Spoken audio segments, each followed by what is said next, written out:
Welcome to the Transformative Principal podcast, where we learn how to be an amazing educational leader. I am your host, Jethro Jones. Are you ready to be a transformative principal?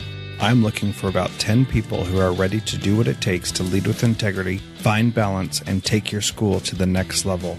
If you're looking to improve your leadership in a measurable way, go to transformativeprincipal.org/mastermind to see if you qualify to join a group of like-minded people who are ready to be the best principals in the country. Welcome to Transformative Principal. I'm excited to have Josh Spodek on the podcast today. He's an adjunct professor at NYU and Columbia University. Also a pretty amazing dude. He's swam across the Hudson River. And has done burpees every day for the last 6 years. So that's pretty amazing. I hope you enjoy this interview as we talk about how to lead yourself and lead others, and pretty powerful stuff. So thank you for listening. Welcome to Transformative Principal. Today, I am really excited to have Joshua Spodek on the podcast today. He is a friend of a friend that I didn't even know about, and it's always fun when you can make those kind of connections. He's a adjunct professor at NYU and also an astrophysicist. So I think you're the first astrophysicist that I've had on the show. So thank you for being here, Josh. Glad to be here. I actually get that a lot. Surprising. I thought more people would be into astrophysics. I know. Who would have thought? Well, I'm excited to have you here. That was a very brief introduction, but would you mind just talking a little bit more about what it is that you do? Sure. The astrophysics is actually a long time ago, although it's the more recognizable thing. So, I'll start with there. I was in undergrad. I got over my fears of being really, really geeky, because I am really, really geeky, and decided, all right, I'm going to major in physics. I went to graduate school to get a PhD in physics and did. And my thesis involved helping put a satellite into space that observes the cosmos. But along the way, I realized that I love research. I didn't like the life of a researcher, and it was a little too much debugging, too much time in the lab. And some friends and I, we started a company together. And, before that, I felt really trapped. I didn't know what I was going to do. But then starting the company was an amazing experience. I really loved being an entrepreneur, having a dream based on my invention. And the company got up and running, and we were doing really well. We expanded all around the world. This is in the late 90s. And then in the early 2000s, there was 9/11 and the bubble burst. And we weren't part of the bubble, but it still affected us. So I got squeezed out of the CEO position by the investors and spent a couple of years in a really difficult time. Went back, I realized I wanted to keep starting businesses. So I went back to business school to get an MBA, which I did. And there, I started learning about leadership. Before business school is where I learned that there were classes in leadership, in what a lot of people call the soft skills. So also like consulting and negotiation and things like that. And that was a huge transformation for me. I didn't expect it, but I'm really glad it happened, because I started learning about emotional awareness and social skills and things like that, which, turns out physics isn't really strong in those things. Yeah. So that was a little over 10 years ago. And in the intervening 10 years, the first 5 years of those, I was like starting other companies. That was the original plan, but also spending all this time learning about positive psychology and leadership and cognitive behavioral therapy and all this stuff that was completely off the radar for me for my life until that point. And then people started suggesting to me that people saw the changes in me, that I was more open and more allowed myself to be more vulnerable. And I was giving better, they were like, Josh, you're giving much better advice. You should, like, what's changed? And they were telling me I should coach and I should start leading, I should teach and write. And so I did. And then about 5 years ago is when I had this huge experience, which is that, there are a couple things, but one of the big ones is that a friend of mine named Chris Lehman is the founding principal of the Science Leadership Academy in Philadelphia. And he and I go back to the late 80s. We were opponents on different colleges playing ultimate frisbee against each other. And actually around this time, we were teammates on a club team, and we went to nationals together, although that's a side issue. And so he went from living in Manhattan and working at the Beacon School to being the founding principal of Science Leadership Academy. And we'd have these conversations. And at the time, I didn't really think much about education. And he would talk about how he would never give tests. And I was like, tests? You need the tests. I mean, that's part of school. And he would say, well, performance-based assessments are more effective. And I was like, oh, whatever, I don't care. I mean, I would listen to him, but I didn't really think much of it. And then next thing I know, he's in Philadelphia, and Bill Gates is visiting his school, and Obama visits his school, and he's got this thing called EduCon. And so I visit the school, and I see that the community, I won't try to describe what it's like there. Just so much of an amazing educational experience that, I mean, you look in the classrooms and you can't tell who the teachers are and who the students are because everyone's collaborating. And that told me and if I talk to the students, their emotional maturity was much greater than I expected from high school kids. And also that in many ways, their sense of how the school was run, the leadership aspects of what they had was surprisingly high to me. And so, sorry, this is a long answer. That's okay. It's good stuff. Okay. I started realizing that how you learn is as important as what you learn when, at least for what I'm teaching. So at the time I was teaching leadership and entrepreneurship and coaching, like to one-on-one clients and leading seminars here and there. And actually, meanwhile, I was running other startups. I was an entrepreneur and the education stuff was kind of on the side, but this is where it started really becoming very meaningful to me. And I started realizing this is something I really care about. And I really want to devote myself to teaching more effectively. And so in the time since I first visited Science Leadership Academy during EduCon, his annual, or that community's annual education conference, I just devoted myself to applying the principles and the practice that I saw there to my practice and realizing that the lectures that I'd prepared were not effective.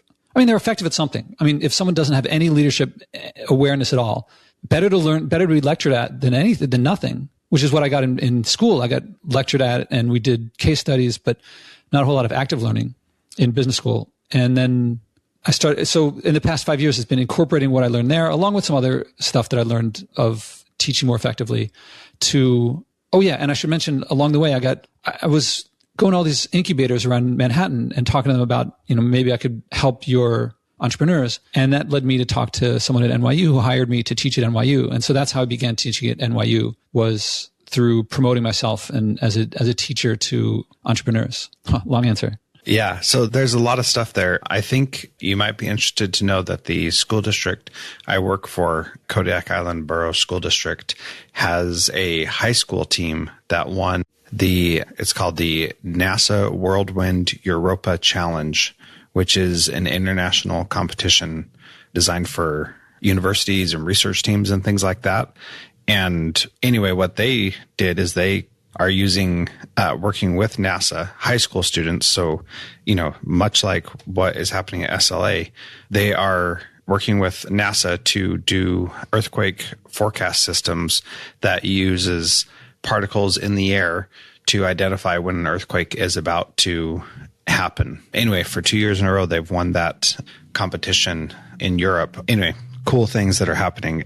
And well, congratulations. One of the things they're doing on the side is making boxes for satellites to go up into space to collect data in space. And so, you having that experience in Philadelphia and that changing your life, and these kids here are doing a lot of the same things. And so it's amazing when that stuff happens that it really does make a difference. Now, when you went to EduCon, you said that you saw that things were different. You couldn't tell who was the teacher and who was the student.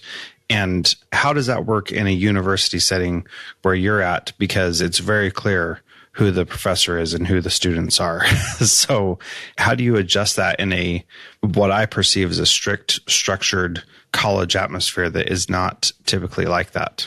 Well, there's a lot of differences. And, a professor has more, I'm not sure, I haven't been a teacher in K-12, but I think that a college professor generally has more autonomy in their classroom that, I've never heard of a dean coming through and seeing how it's going in there or saying you must give this test at this time. So I have some freedom there. And I'll tell you the way that the first time I went to EduCon, I just went on a Friday and just toured the school just to see it. I'm from Philadelphia, so I just went early to visit home and just saw the school. And that's what got me to go the next year, where I went all 3 days. And so it happened that year, EduCon is Friday, Saturday, Sunday, and I was starting teaching that semester the following Wednesday. So that would be Monday, so like 3 days after EduCon finished. So on Friday, I went around and was talking to the teachers about, there are no rows of students there. It's everyone's working in groups, and they're usually standing and moving around and talking to each other. And I'd never seen that before. And so I thought, the more I talked to people, the more I thought this style of teaching would be more effective. The class I was teaching was entrepreneurship, and it was actually to graduate students. And I had my syllabus all ready, and on Friday evening, I thought to myself, I'm going to try in the next 2 days to redo my syllabus, this style of teaching. So Saturday morning, I'm in there and like people are talking about projects. I was like, okay, I talked to the person next to me, like, what's a project? And then they're saying it's inquiry driven project-based learning. So I was like, okay, what's inquiry? And everyone I asked had slightly different answers. And all I can tell you is I would think of what I'm trying to get the students to learn and go backward to figure out what kind of experiences I would give them and how to give them autonomy with their own projects so that they can start learning on their own and come back to me as a resource, not have me tell them what to do. So, okay, so let me also mention another influence that's been a big influence on me, which is that the way that we teach active, social, emotional, performance-based fields that are like leadership. And I'm thinking now of like acting is the big one for me, is we teach actors in a certain way. It leads to them being very genuine and authentic and expressive. And I thought that was something that would be useful for leaders to have. And so I looked at acting training and how that works. And they learn, anyone who's taken acting lessons, or it's similar in if you want to learn how to play a musical instrument, if you want to learn how to dance, or you want to learn how to play a sport, you begin with the basics and the fundamentals and you practice them. And after you get skilled at them, you move up to the next more challenging set of skills and you learn those. And then you keep on moving up until you've become like fluent in that field or in that domain, in that discipline. Yeah. And so what's emerged from it is that I create a set of exercises based on how we teach acting or music or sports. And then I combine that with a project. So I think in the education world, they would say I'm creating scaffolding to give them a project. So the structure of my courses generally works that each week I give them an exercise that gives them a set of skills. And then once I get up to a certain minimum, then I say, all right, time for you guys to create a project. And I give them a framework for the minimum, like what they would need to do for the project. And then I continue to keep developing or giving them exercises to develop more skills, but they're applying them to a project of their own creation. Yeah. So your focus is not so much on what their end product is, but more on making sure that whatever they're doing, they're applying the specific skills you want them to learn. Is that right? Yeah, there's a certain set of, I try to set up, I was about to say standards, but they're going to present their stuff to their peers so that they have a sense of like this. I've never seen someone who is willing to make their thing not look good to their peers. And I try to have them do presentations along the way, although I'm actually moving more toward videos from presentations. So I try to have them show their results along the way so I can create a race to the top that they can see what they're capable of. And everyone tries to do a little more than they could when they see what their peers are doing. Yeah, I like that phrase. Everyone tries to do a little bit better than they thought they could, or however you said that. People who are listening are like, you didn't get that right, Jethro, but that's okay. But that idea of everybody's just trying to incrementally get better is really powerful. And I think that is incredibly valuable in whatever we're teaching. And I'm curious about how you bring that in to leadership, because it sounds like it's a perfect match for coaching leaders on how they can be better. Yeah, I guess I've thought a lot about, I used to try to lecture people on how to lead. And now my goal is not to tell them the answers, but to give them experiences that they discover the answers themselves. So all the skills that I thought were useful for a leader to have, I would go back and think of what in me led to developing that. Or if I don't have it that well, what do others? So some of the exercises I've created on my own, and some I've gotten from other places like professors of mine, or some exercises have just been around for a long time, or from mentors of mine. And I guess the structure of the course is understanding there's 4 units. And the first unit is understanding yourself, then leading yourself, then understanding others, and then leading others. And so the first half is about yourself and the second half is about others. So the project kicks in the second half. The first half, a lot of the exercises are reflective, and especially the understanding yourself. It's paying attention to your mental activity and your perception and how your beliefs affect your perception and how these lead to your motivations. Then in leading yourself, it's applying those things and creating habits, getting advice from other people, speaking authentically. And that gives you a framework, enough of a platform that I then say, all right, think of a project, something in your life that involves people that matter to you on a project that matters to you. And think of a project that has some deliverable that's a certain level of difficulty that, you care about the outcome, and that involves at least one other person that you're going to influence to help you create this outcome. And you have to tell me, what does success mean? What would failure mean? What's your role? What are other people's roles? So I tell them the framework of what a project means. in this class, but then they have wide leeway within that to pick whatever they want. So some people pick things with like their roommates or their family. Sometimes it's something related to other classes. Sometimes it's something completely on their own. And in the end, they have to create a video that demonstrates what the thing was that they were trying to do, what they did to make it happen, what the roles were, and so forth. It's from then every week I just have them give updates on what they're doing, and I try to be available for them. And we're still doing exercises to keep developing skills. Yeah, so I like that, and I think that that's a powerful way to approach it. How do you deal with the people that maybe you don't get this, but how do you deal with the people who say things like, well, I'm not creative enough to come up with this kind of project. I'd rather you just tell me what it is that I need to figure out. What's your response in those situations? Well, in my case, by the time we reach halfway through the course, they've already gotten on board. At the beginning, the first exercise is a personal essay. And so everyone's written personal essays before, so that's not a big deal. The next exercise is the 3 raisins exercise. And this is it's very easy to do. And some people don't do it. So it's, and I didn't make this up. This is from, John Kabat-Zinn, who's this mindfulness guy. And he probably got it from somewhere else, but it's just to get 3 raisins, and you can use some other dried fruit or little pieces of apple if you want, something. Oh, raisins, not reasons. Raisins. Yeah. Okay, good. And it could be peanuts. Just 3 of these, and then 3 pieces of fruit. And you put them in front of you, block off an hour. It doesn't take an hour, but block off an hour. And by the way, anyone listening to this, I think every year I ask people, should I do this before I assign it, or when I assign it, but before they do it, I say, what do you think about this? And everyone's like, this is kind of weird. And afterward, I always ask them, should I do this next year? And they're like, yes, definitely next year. That's great.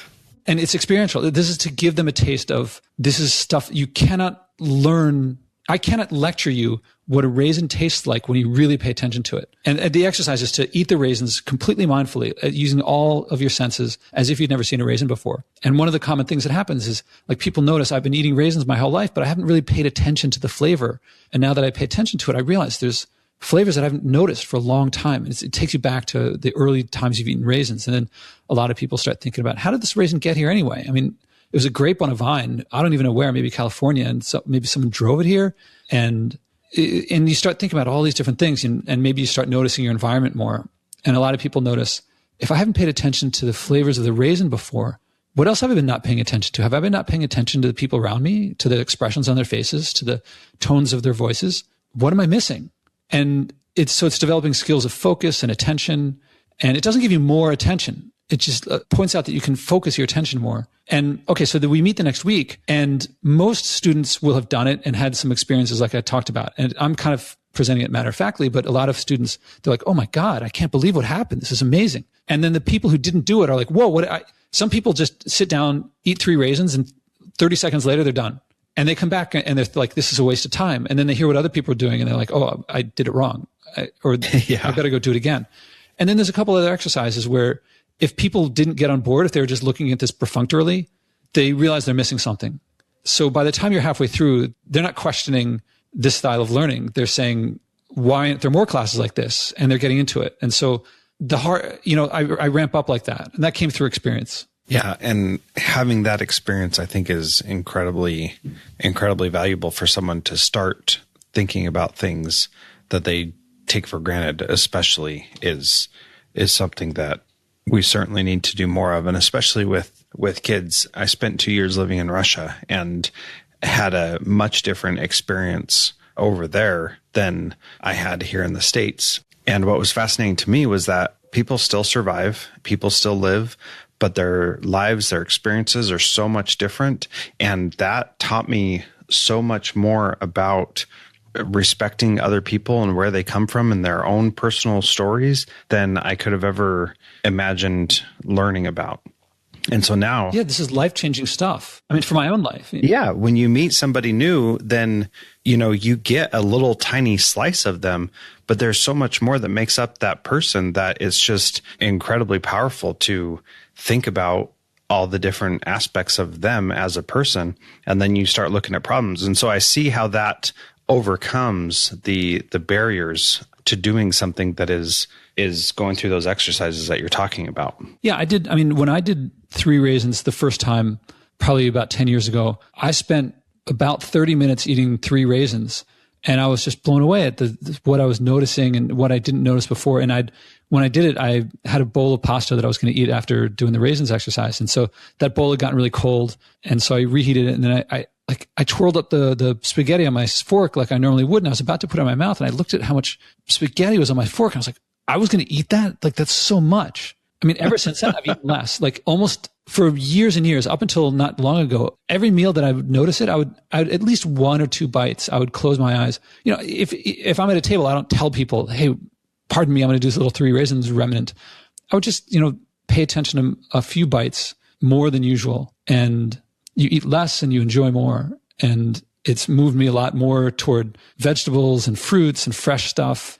And the whole thing about being experiential is you pay attention much more to experiential to your life around you. And in leadership, that's very important.